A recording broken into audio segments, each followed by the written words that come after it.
We're live. Hey, Jason. Good to see you here. How are you, Jason Champion? I'm good. How are you? Good to see you, Taylor. I'm good. It's good to be back. It's been a little while since I did a live show, and we're back. I was taking a moment of pause from being on camera. I'm The sure you know what power that's of the like. pause. The You power of know, the pause. the power of the pause is incredible and it helps you collect your thoughts and get you together. So awesome. Yes, I've been working on some other things. So it's good to be back for the first time with you. We're going to be starting to roll this series again every week on Wednesdays. I'm excited about what we're talking about because we're talking about something that you deal with a lot in your job and your day to day, and that is travel. And I don't know if you've been traveling much. I've done a little bit of travel since the pandemic, and now I feel like I'm all hunkered down at home again and like canceling trips or something. So let's talk about what's travel look like in 2022. Yeah. Travel 2022 is going to be exciting. And so let's just start the hashtag revenge travel Okay. 2022 because there is a lot of activity and motion right now with airlines and hotels and promotions to get the people out there again to start seeing the world because the world's open again. So let's go see it. Well, so tell me, let's take a step back. Tell me a little bit about who you are. Introduce yourself to anyone who's watching us here today. Yep. My name is Jason Champion. I'm the VP of Product Development and Marketing for a company called Winspire.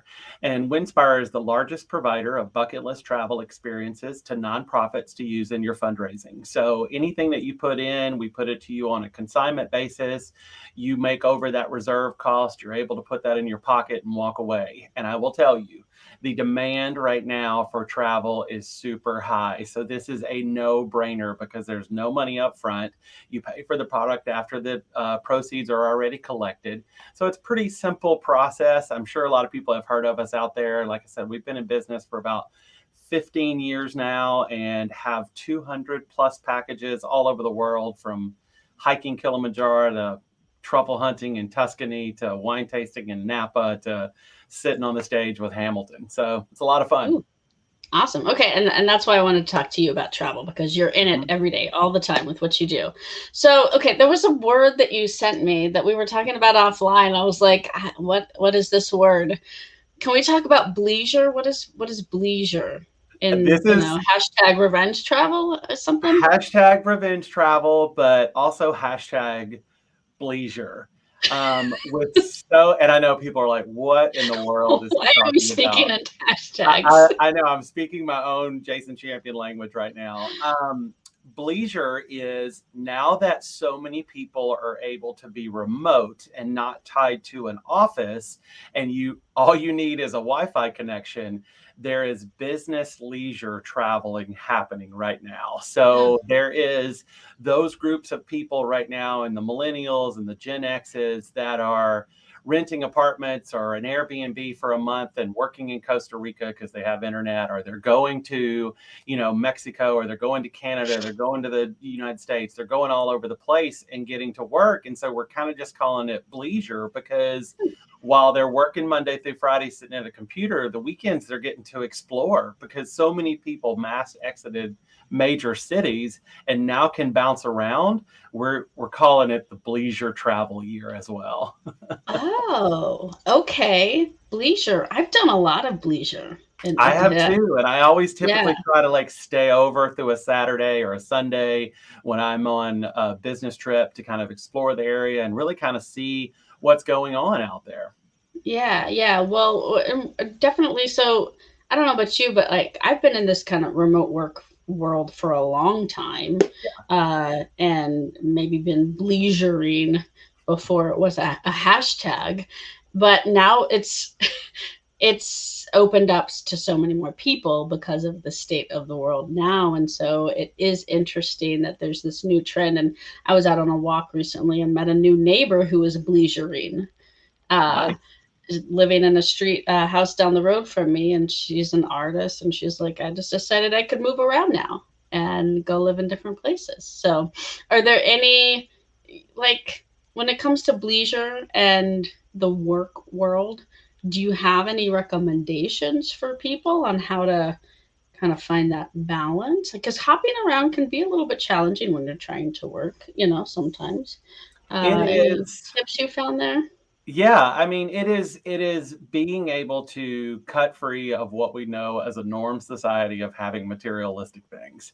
Yeah. So being able to go into I'm not a fan of the word minimalism, but as a minimalist and be able to pack your suitcase and go somewhere for a week and live out of that suitcase for a week and work as the same well, that's where you really can become free and really start playing with the whole bleisure concept.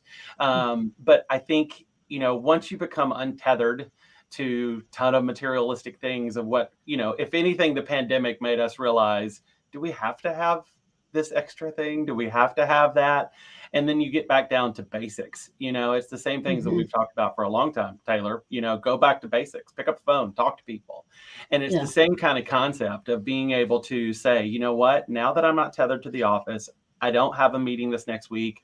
I can rent an Airbnb in Costa Rica for $300. I can eat for $400. I'm going. Why not? If you've Hmm. got internet, try it. And especially right now, the world, again, like I said, is open and they're wanting to see you. So there's so many good deals out there right now with airfare, with lodging, with, foods and tours. There's so much stuff that can be taken advantage of right now that sometimes was out of the reach of others. Okay, so let's talk about some of those trends, some of those deals people can get. What are you seeing? Like what are some of the deals to tack on to? What do we need to do? So Costa Rica right now is super hot because it's outdoor, naturally socially distanced. But the cost of staying a week with food is probably around $600. I mean, you Wow. can really spend a nice quality time, relax, clear your head, get back. Those are good. Europe right now. You said you had been traveling a little. I literally got Yeah. back 2 weeks ago from Tuscany. I was in Tuscany for a week and I was in the UK for a week.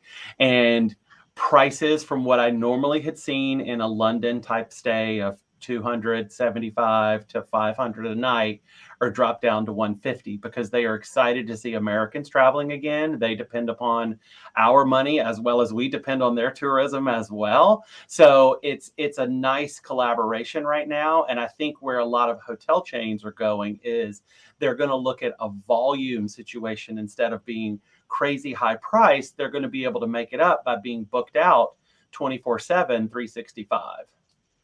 Oh, so are you finding more package deals where if Mhm. you book a certain number of nights, you can get a better rate? Yep, and that is one of my top 7 is that you Yeah. could stay longer because of the complimentary nights that go along with it. Like Hmm. Marriott, I think they're running a stay 2 nights, get 1 free. So there's a long weekend right there, Hmm. and Hmm. averaging that cost out of what you paid for 2 nights is in the $150 to $200 range, which makes that so accessible to so many people. Yeah. Well, I'm we haven't really talked about points, scamming, have we before? But it's amazing what you can do with points and figuring out like even to and if you're trying to say, you know what, it's a new world, it's a new day, I want to do some leisure, I want Mhm. to travel a lot more, take my laptop, be more minimalist, speaking my language, Jason. Um, there's so much you can do with, translating points that you rack up Mhm. on your credit card. If you put your, bills and everything like that on your credit card, take that. There's a lot that you can do with points to get really good deals on things too. That's one of the ways that my family and I have done so much travel. It's like it does take some time and you got to figure some things out, but it's kind of incredible how many different things we've gotten for free Yeah. just by figuring out the travel point system. Do you have any tips on that? Yeah, I mean, find a brand and stick with that brand. Yeah. Build those points in that brand. While I know that you may see a deal pop up from one of the big box chains over here or an airline over here, stay consistent. I tell that to all of my travelers, all of my employees all the time. Find a brand, stick with it. And there's so many brands within a brand. Look at Marriott, Mm-hmm. Spring Hill Suites, to the Westin, to the Ritz-Carlton. There's like tons. So you can kind of pick what you want, but you still accrue points for each one of those every time you use it. So try to stick with a brand. I am super loyal to Southwest, to fly domestic. I know they had a hiccup last week. I never, of course, people calling to book a trip. They're like already rolling in right here with us. Yeah, I know. They're like, give me some of this. I'm calling him now. So it is good to stick. And like I said, I know they had a hiccup last week, but I've stuck with Southwest for a long time.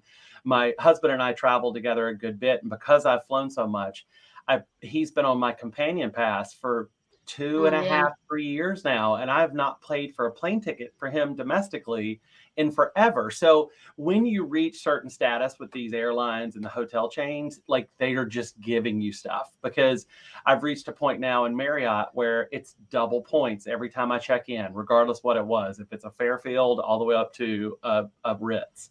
So find a brand and stick with it. Key. Agreed. I'll tell you a trick I did last night was I transferred. I mostly fly American, and I mostly stick with Hilton for hotels. And I get a lot of points through Amex. I just rack up Amex points, and then you can actually transfer points through your Amex membership card, whatever, and transfer them to be more points. Yeah. Like you get these double the points deals when you transfer them. So like I transferred 46,000 Amex points into over 100,000 hotel points. Nice. Think of where you can stay now. There's your bleisure. Exactly. That's your bleisure, because you're going to be working and doing your thing. And so why not, if you have the availability to do it, do it. Like it's open. And one thing that we learned during the pandemic is that all of our choices and freedoms to move about in the world, came to a halt, and so now it's like we're coming back and people are like, will I ever get to do this again? So no, I need to go do it now. Let me check that list. And that's why next year is Revenge Travel 2022. Yeah. And by the way, that's literally from just putting groceries on the Amex and bills on the Amex, and it adds up. So if you figure these things out, you can actually start to really make your money stretch for travel, right? Yeah. So let's talk about, and people are probably like, why are you talking about travel on LinkedIn? Because everybody on LinkedIn watching this travels. Everybody. So we're giving you the scoop on travel because we all know we all want to get back to more travel. It's been very hard for me as someone who likes to explore and travel to not be able to do much travel this year. So I agree, 2022 is the year. All right, let's talk about some other trends. You gave me a list of some trends I want to get and talk about. Let's talk about any trends in staycations. How can you make your staycation more exciting? Absolutely. I mean, staycation, and it doesn't have to be in your own city. It could be drivable, and that are in your own state. That is where we're seeing a lot of popularity of people like, hey, I'm not 100% comfortable yet to jump on a plane. I don't want to be crammed in on somewhere, but I'm willing to like drive within a 5-mile radius or a 5-hour radius. And so we're seeing a huge uptick within populations of like Austin going to Dallas for a staycation, from Dallas going to San Antonio, from New Orleans going to Baton Rouge. So it's been really interesting to see the transfer of folks going around. The Carolinas, where you are, is uber popular right now because it's beautiful. It's outdoor. The weather's wonderful. Same thing with us here in Florida, which, by the way, we've been open the whole time. Whatever choices you made with that one, we've been open. Key West currently has the highest hotel rate in the country. In the country, which is insane because it's only 1.5 miles by 3 miles long. Yeah, it's not big at all. It's not big at all. So the amount of people that are there and still being able to be outside is really what we're seeing as huge trends of, the staycation. It's pretty fun. Agreed. I definitely see a lot of that. I live in a tourist area in the Carolinas, and I'm 2 hours from Charlotte, so we've seen a huge, and 3 hours from Raleigh, so we've seen a huge influx of people who come here on the weekends because they want to get outdoors, and it's a great option if you're still not comfortable getting on that plane, which I get. All right, let's talk about hotel chains, boutique versus Yes. big brand. What are your thoughts on that? How do you find the best deal or rate, or like how do you choose? Yep. So boutique hotel chains are going to be bigger and grow faster than ever expected because so many people do want a different type of an experience. And there's been so many great boutiques that have popped up over this last 3 years. The Ace Hotel chain, Benny's out of San Diego. There's just some really cool stuff that is fitting a different generation of travelers, Gen X folks, millennials, that it brings it back down to basics, or maybe a record player, something like that in there in the room, a guitar, something fun that just makes it a little extra. And Mm-hmm. that's where we're seeing those chains really explode because while, when you check into a Ritz-Carlton, you could check into a I Ritz-Carlton don't know. in I never check Prague into one of those. or New York or Miami, and it's going to look exactly the same. With the Yeah. boutique chains, they're really spending a lot of time and they're curating some beautiful collections of art for their hotels, for their restaurants, and from local, which is great. One of the chains that I really love over Hmm. this last 2 years that has grown is 21C. It is Hmm. a Fairmont owned core property, but they're more of a boutique style, smaller, 35, 40 rooms, not huge, but a extremely curated art collection where every room has its own kind of feel and vibe and theme to it that may have been built off a pocket square from a 1920s Hmm. photo all the way up to modern art that you don't know what it is, abstract. So I think that you're going to see a lot of explosion of color and art in these types of chains over the next couple of years that is going to draw a different generation of travelers. Well, I've even seen some of the big brands create these new brands that are more Mhm. boutique like. So, Yep. what are a couple of those that you like? I feel like I've seen one or two from Marriott. Maybe there's a Hilton one that I've stayed at. I can't recall the names right now. You probably know. Yep. So Marriott created Moxie, which is Yeah. a fun chain that's got a DJ in the lobby, bright neon colors, very Instagrammable. You Mm. know, Hyatt has created the Hyatt House and Hyatt Centric, which are more apartment style type of chain. So Hmm. it's great for family travel that you've got a refrigerator and a stove, and you can, like, if you're going to Disney for 2 weeks and don't want to stay in a hotel and eat out all the whole time, like that's a great option for you. But there are so many new ones that have come out, Ace Hotel popping up everywhere, and every one of them have the same feeling, but their vibe in every city is completely different. From Palm Yeah. Springs to New York to Baltimore, it's really cool how they are doing that and building stuff. Um, Yeah. a couple of the chains that work with have their own radio station now. They're streaming live and doing from the lobby and interviewing guests. And I mean, it seems like we're really moving into even a deeper social media connection with people through Hmm. Instagram, Facebook, all that kind of good stuff, LinkedIn, where we are now, to really bringing that guest into an immersive experience.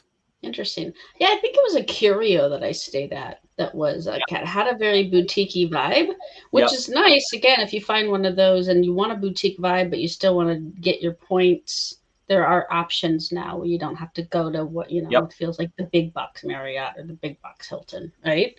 Yep. Um, what if, okay, let's get into traveling with pets during a pandemic. Okay, you got a furry little friend you want to take with you. What's your recommendation on pet travel? Pet travel next year is going to the next level. Most hotel chains have at this point incorporated dog sitting services, where if they have to stay in the room while you're maybe on bleisure and at a business meeting, they're going to be able to walk your dog, feed your dog, take them out. They're incorporating dog beds into the rooms now instead of that big giant console with the built-in desk and the TV.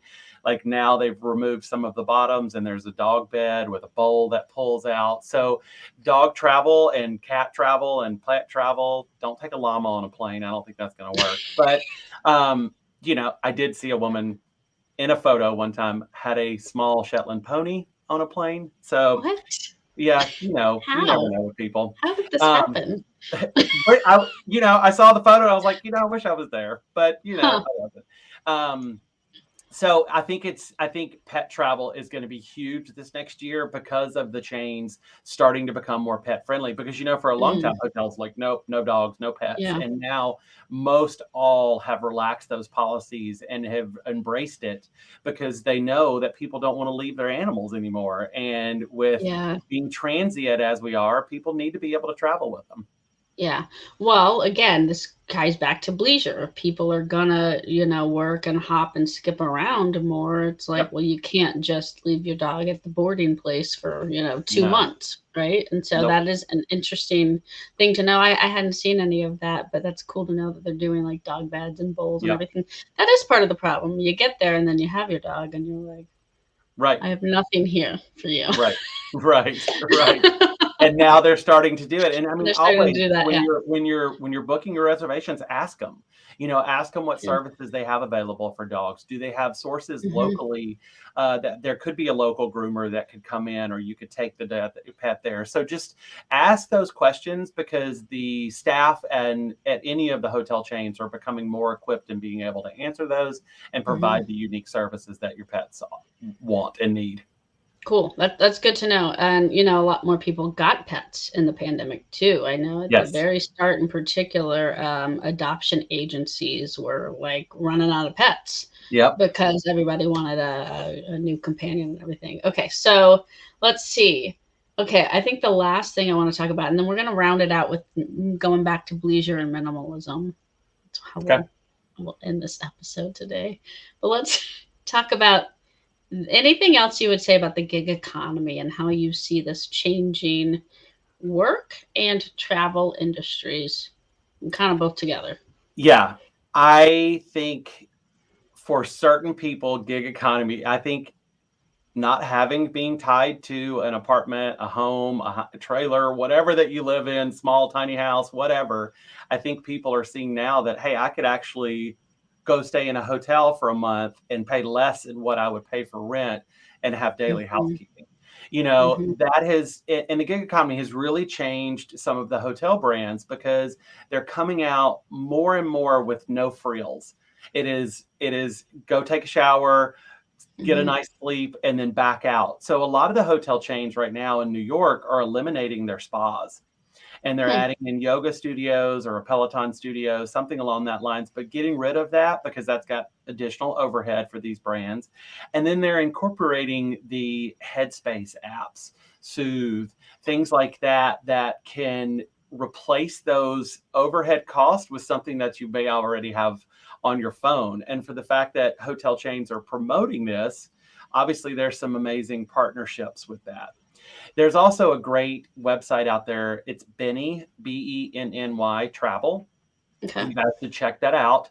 It is basically you're paid to offer reviews of hotels that you stayed in, and then you become in their affiliate program where then you can earn commission when people go and stay there that use your information. It's an affiliate marketing type situation, but it's really helping the common everyday traveler build those points, build some additional income that they may not have had. And if you've already got a social media presence, what does it hurt to go on and write a review on this site and then get signed up with them, and you start building it that way as well. Interesting. Okay. And so for the hesitant people out there, the ones who are like, no, I've got this and I've got that and I've got, soccer practice and I've got, everything else. And it's fine. Some people maybe just don't want to travel, but if you're just slightly hesitant and you're needing a little bit of a nudge to say, okay, I can be a little bit more minimalist and kick off, like what would you tell them to get into that headspace? Start with a staycation. Start with taking a small 2-day overnight trip somewhere local that you can drive to that you may not have adventured before in your past, and then just start getting the feel for it. Next time, take a 3-4 night stay. That's the way to slowly ease into it. And then before you know it, you're like, hey, we're booked in Costa Rica for 3 weeks. Because that's exactly what's happened to me. Like at first it was like, okay, let's take a little staycation. Let's drive somewhere. Let's have fun, come home. And it's like, oh, wow. We hadn't adventured that before. It was fun to be back in the car. We hadn't done that. So let's do this, because it's typically flight travel. So, and then just start stepping out of your comfort zone and doing a 3-night, 4-night, 5-night. And then you're going to start learning that, wow, I didn't need 9 outfits for 1 week. Like no. I literally, like I said, just got back from Europe, and there was a wedding in the middle of all of that. So I had to pack a suit and shoes and all that kind of stuff, which took up space. But I think at this point, I could travel Europe for 2 weeks with a backpack. Yeah. Shaving kit, 2 pair of pants, clean undies, as your mom always would make you do, 4 or 5 shirts, and then find a laundry facility and wash your clothes. Most hotel services offer that as well. I could really even go slimmer than what I normally would. Yeah, 100%. So I've done a lot of this too. And I don't know if I told you, but in 2018, we took our kids to all 50 states. We got on the road. Awesome. We already worked from home. Right. And I did take a lot of calls from the hotel lobby. But, I just always made sure I had a good, reliable internet connection. That was part of also wanting to stay usually with kind of keep our level of brand up so that we would know okay, we're going to have Wi-Fi and I can sit and I can work. And you figure it out. That's what I think. It feels scary at first. You think you need a lot of stuff. When we first went on the road, we just got on the road in our Honda Pilot, and it was filled to the brim, because a lot of people have asked me wow, did y'all get an RV? I'm like, no, we hopped in the Pilot. But it was filled to the brim. By the end of, it took us about 7 months to do all of this. By the end of that journey, we each had one little tiny roller bag, and we found laundromats, and we would go, if we were staying in a certain city for a week, we would find a laundromat. We'd go drop off our stuff, have them do all the laundry, go do the stuff we were doing during the day or work or whatever. And you can get it done. And Absolutely. It's amazing what I learned about minimalism by doing that kind of travel, and how actually positive it's been on my life. So I highly recommend it, and agree with your perspective on just start small. I know we like our things, especially here in America. People like stuff. A lot of stuff. You can survive without a lot of stuff. You can. We're both here telling you from people who have done it. Yep. You can survive. It is very easy to adapt. If anything, look, we adapted as a culture, as a humanity over this last year of how to become safe. You can learn how to pack a suitcase. It's not hard. And right now, we need connection. People want to see people. People want them to come to your towns. Be open, be excited, enjoy, because you never know when it could go away. And that was the biggest lesson that any of us learned, is that, wow, this could be taken away so quickly. And now we're getting back to normal. Get out and see it. Get out and see it. You just never know what could happen. Agreed. Yeah. Book that revenge travel in 2022, because you never know what 2023 will bring. Right. True. Now, you have to be ready to adapt and seize the moment a little bit more. I think that's what we've all learned a little bit more than a past life. And in the before times, the after times are now all about seizing the moment. So thank you, Jason. This was fun. I had fun. I don't know if anyone watching us had fun, but I sure had fun. Did you have fun? I did. I always love chatting with you. You are so inspirational and smart. I just enjoy hanging out with you. It is a good time. I love your energy and your smile, and appreciate the travel tips, because again, I think it's good stuff to be talking about. It's good to hear about trends and tips and how to get back out there and start to feel kind of safe with traveling again. So I hope Yep. that we'll get conferences back in person again sometime soon. Yes.